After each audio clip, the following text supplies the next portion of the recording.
Alright, so I just wanted to make this video speaking a bit about Islam Makhachev's recent comments and then a bit about the UFC and Dana White's mysterious and weird cuts in the UFC and the weird fighters that they signed.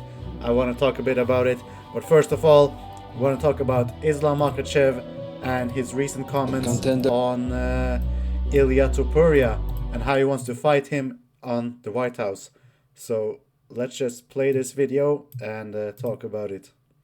No, in my division, a lot of contenders who deserve the title fight. Just UFC have to give me new target. That's it. I just waiting. So he has nothing signed right now. He's not fighting Michael Morales like that fake picture that leaked. By the way, this is in Serbia. I know I have some Serbian fans, so shout out Serbia. But anyways. Been a lot of talk about the potential fight between you and Ilia Topuria. How do you look at that situation? Yeah, I like this idea. If UFC want, I know a lot of MMA fans want this fight. I'm ready. He says he's ready for the Ilia Topuria fight in his division because he said, in my division, a lot of hungry guys. So he's talking about the welterweight fight, not lightweight. What about fight in White House in Washington? Do you thinking about that? Yeah, also it's one of the arena where I'm gonna fight next, and we have the Ramadan month when I'm not gonna training 1 month, and after that I will slowly beginning my training camp, and I will be ready White House or as other dates. I will be ready. All right, so Ilia Topuria fight at the White House for Islam Makhachev.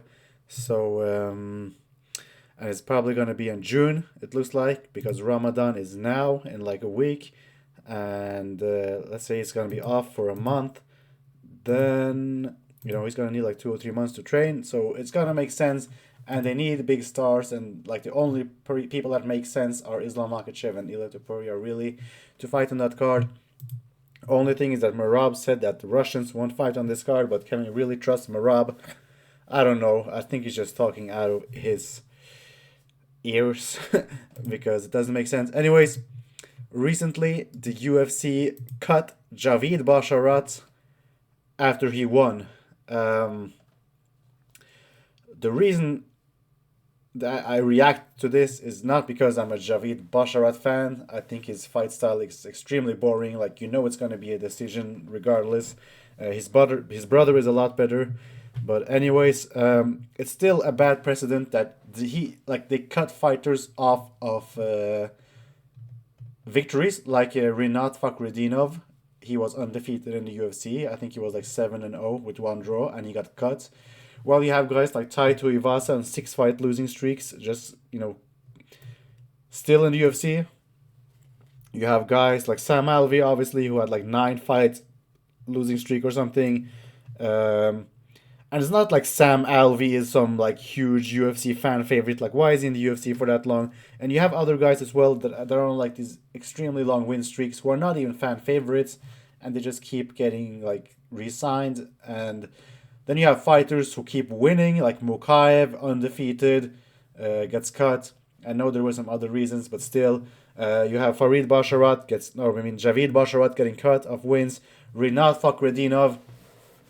And they all have some things in common. Like, they're all from a certain place in the world, and they all are of a certain belief, right? So it's getting kind of weird, like how all these fighters are getting cut. And then you have guys like from South America, like Mexican and South Americans, who get signed to the UFC off of losses. You have like this guy, he lost on the Contender Series, and he still got signed, and then he lost his next 2 fights in the UFC. You have guys like Jose Medina, who got signed off of a loss, and a pretty convincing loss as well. This wasn't even a close fight. He got signed. He was like 32 years old. His record wasn't even that good. He had a few losses. A terrible loss in the Contender Series. He still gets signed. Loses his next 3 fights, and he's still in the UFC. He has a fight coming up in like 2 weeks. I mean, come on, like the South American bias is crazy. And then you have guys like Yair Rodriguez, who gets infinite title shots, and Diego Lopez, who gets rematches for not even the first Alex Volkanovski fight that he got was not deserved. and then he gets another one as well. Like, the South American bias is crazy. I'm never gonna stop speaking about it. Let me know in the comments what you think. Remember to subscribe and like the video. I see you watching the video and commenting but not liking. What is wrong with you, please?